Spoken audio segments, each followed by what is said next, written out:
હાલ ભારત દેશમાં ચર્ચાનો વિષય બનેલી ધ કેરલા સ્ટોરી 2 મૂવી સોનગઢમાં મફત બતાવવાનું આયોજન પત્રકાર એકતા પરિષદ તાપીના ડોક્ટર શાહ દ્વારા સોનગઢ નગરપાલિકાના પ્રમુખ સારિકાબેન સચિનભાઈ પાટીલના સૌજન્યથી કરવામાં આવ્યું હતું. પાંચેય આંગળી બરાબર નથી હોતી તેમ બધા વિધર્મીઓ સરખા નથી, પણ કેટલાક લોકો હિન્દુ બહેન દીકરીઓને ફસાવાનું ષડયંત્ર કરે છે, જેનું એક ઉદાહરણ અત્યારે જ અમદાવાદ કોર્ટમાં સામે આવ્યું હતું અને એનો ખૂબ વિરોધ પણ થયો હતો. આવી ઘટનાઓ ન બને તે માટે દીકરીઓમાં અને બહેનોમાં અવેરનેસ આવવી જરૂરી છે. તેવા હેતુથી વિશ્વ હિન્દુ પરિષદ અને બજરંગ દળના કાર્યકર્તાઓના આગ્રહથી આ મૂવી બતાવવાનું આયોજન કરવામાં આવ્યું હતું. ત્યારે મોટી સંખ્યામાં શાળા કોલેજની દીકરીઓ સાથે નગરના તમામ વિસ્તારોની બહેનો મોટી સંખ્યામાં મૂવી જોવા માટે આવી હતી અને તમામ શો હાઉસફુલ રહ્યા હતા. ત્યારે દરેક વાલીએ પણ પોતાના બાળકો જોડે આ મૂવી એકવાર અવશ્ય જોવી જોઈએ તેમ ઉપસ્થિત લોકોએ જણાવ્યું હતું.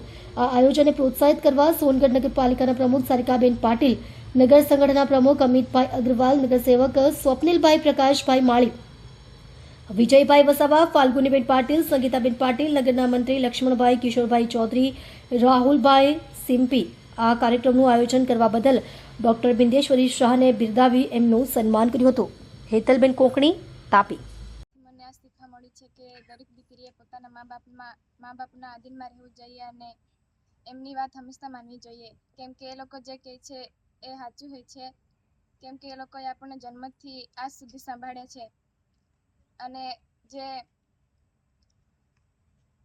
જે છોકરીઓ છે જે 16 વર્ષ ને 17 વર્ષની ઉંમરમાં જ છોકરા સાથે વાત કરે છે અને એ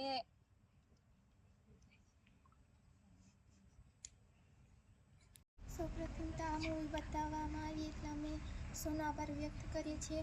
આ મૂવી પરથી અમને ખૂબ જાણવા મળ્યું છે. આજનો જે જમાનો છે એમાં સૌ દીકરીઓ સૌપ્રથમ તો ટીનેજર્સ હોય ત્યારથી જ તેઓ ફોનનો ખૂબ યુઝ કરે છે અને તેમાં તો ફેસબુક, ઇન્સ્ટાગ્રામ, વોટ્સઅપ એવી એપમાં તો એમનું ધ્યાન ખૂબ જ દોરાઈ જાય છે.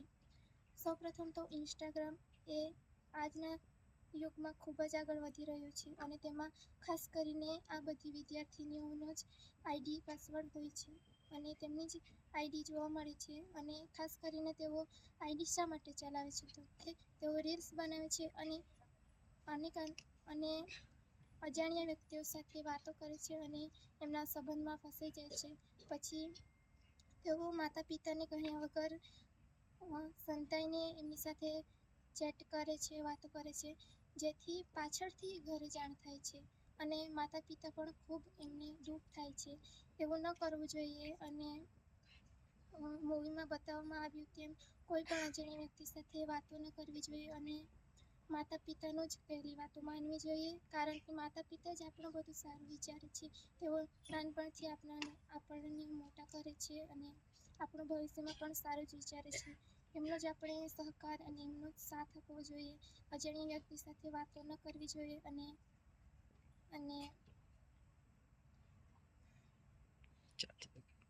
ધ કેરલા સ્ટોરી 2 બતાવવા બદલ આપણો ખૂબ ખૂબ આભાર.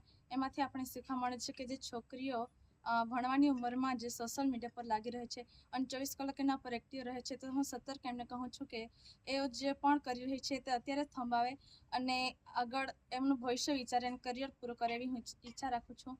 દરેક છોકરીઓ જે પણ સોશિયલ મીડિયા પર ખાસ કરીને હવે હાલના યુગમાં ઇન્સ્ટાગ્રામ વધારે ચાલી રહ્યું છે, તો તેના પર જે પણ છોકરીઓ જે અજાણી મેસેજ આવે કે અજાણી કોલથી આવે એનાથી સતર્ક રહે અને પોતાનું કરિયર વિચારીને પોતે આગળ વધે એવી હું ઈચ્છા રાખું છું. અને જે દીકરીઓ મા બાપનું માન્યા વગર જે સોશિયલ મીડિયામાં લાગી રહે છે અને મા બાપનું વિચારતી નથી, એને પછીથી પણ પછતાવો થાય છે. એટલે હું દરેક દીકરીને કહેવા માગું છું કે ભારતની દીકરી હોવાને નાતે હું બધાને કહું છું કે જેઓ પણ આજે હાલના યુગમાં સોશિયલ મીડિયાનો વધારે ઉપયોગ કરે છે એનું આટલું જ કહેવા માગું છું કે તમે સતર્ક થાઓ અને પોતાનું કરિયર બનાવો એટલી હું ઈચ્છા રાખું છું.